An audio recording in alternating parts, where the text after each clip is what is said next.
At the time, it felt like the responsible thing to do. I waited. Not because I didn't care, not because I wanted to get rich overnight. I waited because I wanted certainty. Something solid enough to lean on, something that would make the decision feel obvious. People talk about investing as if the hard part is choosing the right asset. In my experience, the hard part is choosing the moment you stop hiding behind later. Because waiting doesn't look like a decision. It looks like caution. It looks like maturity. It looks like the adult version of discipline. And that is exactly why it traps so many people. I told myself I was being careful with money. I told myself I was protecting my future. I told myself that once the world calmed down, once the news stopped sounding like a siren, then I would move. I didn't realize how quietly the story was changing. Not in the headlines, in the background. In finance, the most expensive mistakes are often the ones that don't feel like mistakes. They feel like a pause, a delay, a temporary, not yet. But the market doesn't understand, not yet.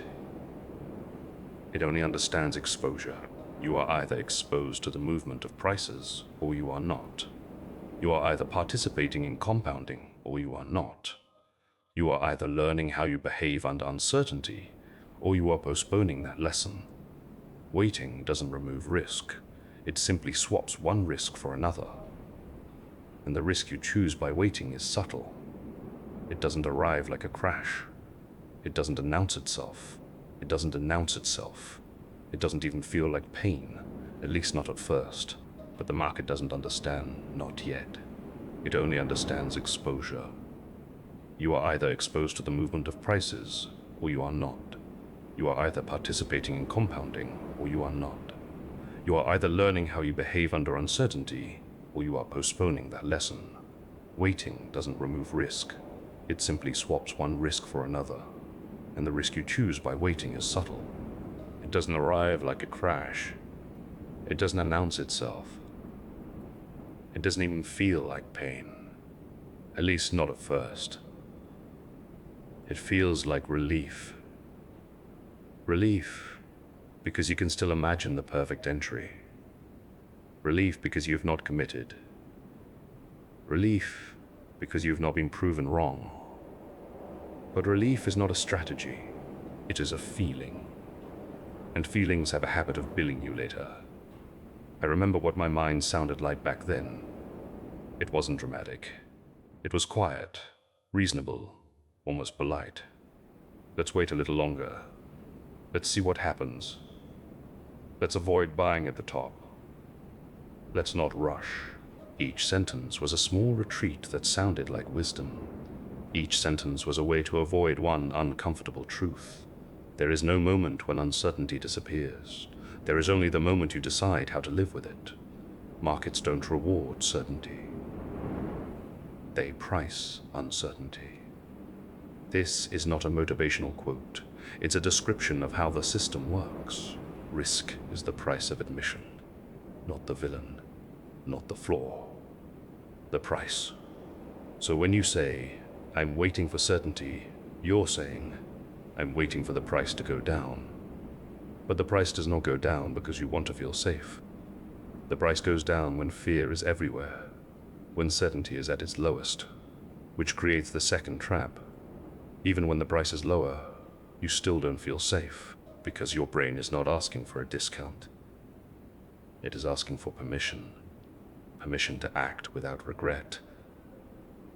And regret is what waiting is really about. Most people aren't terrified of losing money. They are terrified of making a decision that feels stupid in hindsight. They picture the moment, buying, and then watching the price fall. They imagine the regret in their chest, the irritation, the self-talk. They imagine being the person who got it wrong, so they choose a different discomfort. They choose the discomfort of staying out. That discomfort is quieter. It blends into the routine. It doesn't spike your heart rate. Until one day, you do the math, or you don't even do the math. You just notice time has moved and the world has changed, and you are still standing in the same place. This is the hidden cost of waiting. You don't only delay returns, you delay identity. You delay becoming the person who can tolerate uncertainty. You delay learning what volatility feels like when it is your money. You delay building the habit of staying consistent when the emotional weather turns bad. And habits are where long-term outcomes come from. People often treat investing as an event, a single leap, a one-time choice. But investing is more like a relationship with uncertainty. And relationships aren't built in a moment. They're built through repeated contact. Waiting postpones that contact. So even when you finally invest, your first real emotional experience of volatility arrives late. And late experiences hit harder because you have less time to recover from mistakes. There is also something else most people miss. Waiting is not neutral because money is not static. Even if you never invest $1, your money is still exposed to inflation, to currency changes, to the cost of living, to the shifting value of enough. Prices move whether you act or not. So the real question is not, should I take risk?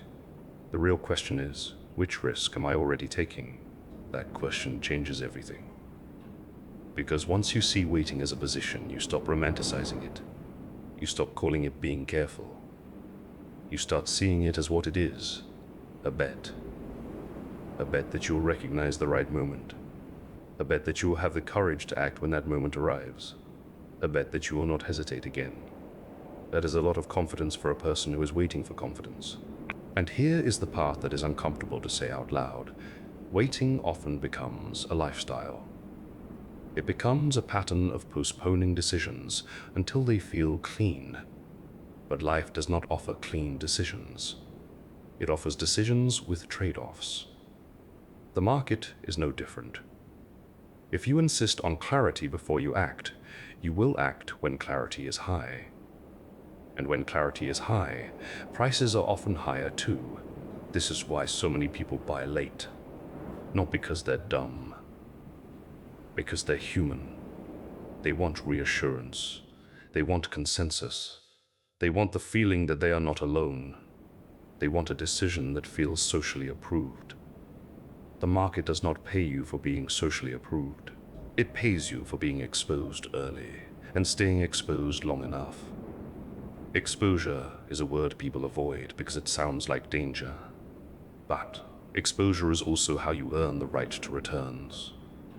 Now, none of this means you should throw money into the market blindly. That would be another kind of avoidance, avoiding thinking. The point is simpler. If you are waiting, be honest about what you are waiting for.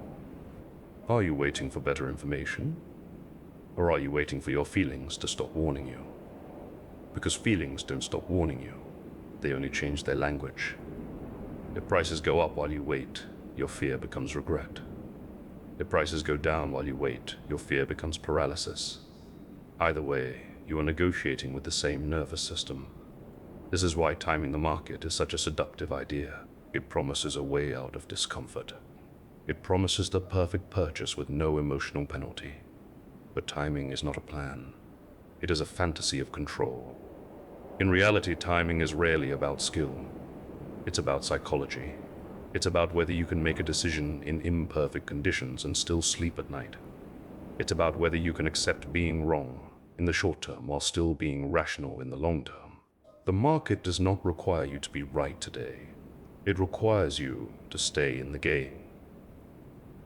And waiting often keeps you out of the game until the stakes feel too high. Because the longer you wait, the more you build the decision into your identity.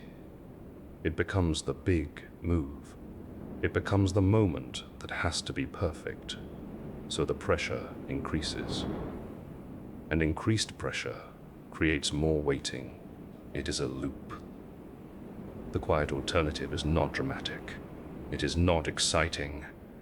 It is not even a story you can brag about. It is simply this: make decisions that respect time. Time is the one resource the market cannot refund. If you miss it, the market does not send an apology. It sends a bill in the form of years you can't replay. When I finally understood that, something shifted.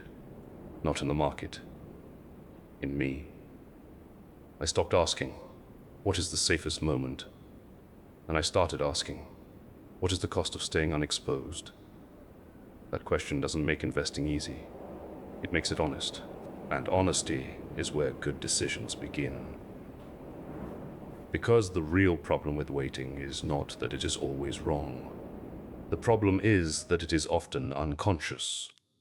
It's a habit disguised as caution, a fear disguised as prudence, a desire for emotional comfort disguised as rational planning. Once you see that, you can choose deliberately. You can decide to take smaller steps. You can decide to spread exposure over time. You can decide to build a process rather than chase a perfect moment. You can decide to accept that uncertainty is not a bug, it's the environment. And if uncertainty is the environment, then certainty is not a requirement. It's a luxury the market rarely offers on a discount. So if you are waiting right now, you don't need to judge yourself. You don't need to panic. You don't need to force a decision out of fear. But you do need to recognize that waiting is not free. It has a price. It is paid in missed participation, in delayed compounding, in postponed learning, in the quiet erosion of time. And the market doesn't care how reasonable your reasons sounded. It only reflects your choices. One more thing I wish I had understood earlier is that the question is rarely cash or market. The real question is, how do I design a decision I can repeat? A one-time decision depends on mood.